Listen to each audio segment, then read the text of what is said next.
letting go of fear, healing the body at its roots. It's 10 o'clock at night. It is usually the time when the body finally slows down. But for many people, this is also the moment when fear quietly comes back.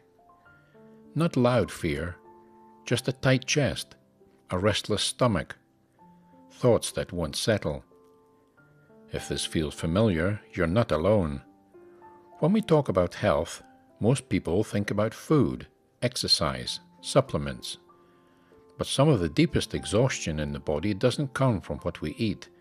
It comes from what we carry. Tonight I want to talk about fear. Not sudden fear, but the kind that lives quietly in the body for years. In Journey to the West, the second and third trials of Tang Monk don't happen on the road. They happen at the very beginning of life. He is nearly killed at birth, and just one day later he's cast into the river, left to drift between life and death.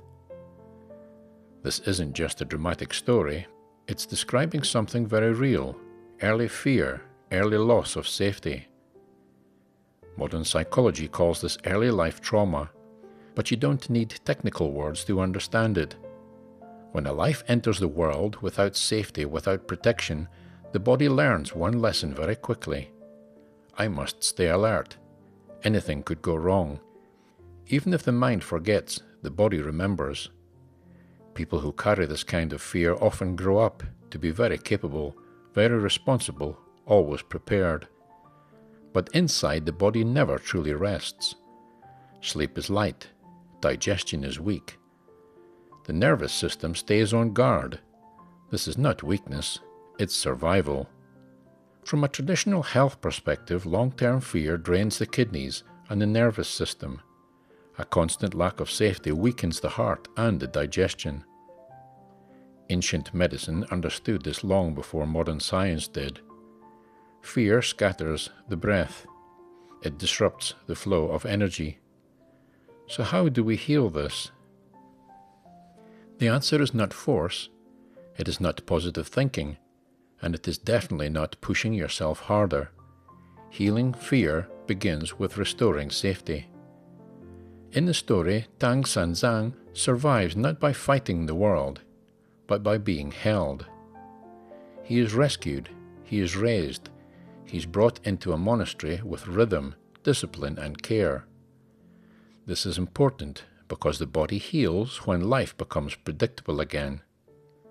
True health practices are simple: regular sleep, warm food, steady routines, gentle breathing, moments of stillness.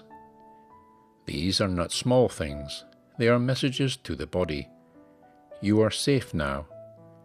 Many adults live with a quiet belief that if they stop trying, everything will fall apart. But the body cannot heal in that state. Letting go of fear doesn't mean becoming careless. It means learning to rest without guilt.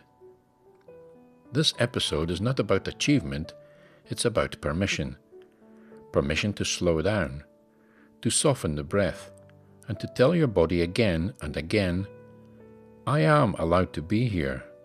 If you find yourself anxious for no clear reason, tired even after rest, or always bracing for the next problem, this may be an invitation to gently release a fear that has been carried for too long. In the next episode, we'll talk about another deep root of illness, resentment and unresolved emotional knots, and how they quietly shape the body over time. For now, let the night be quiet. Let the breath settle.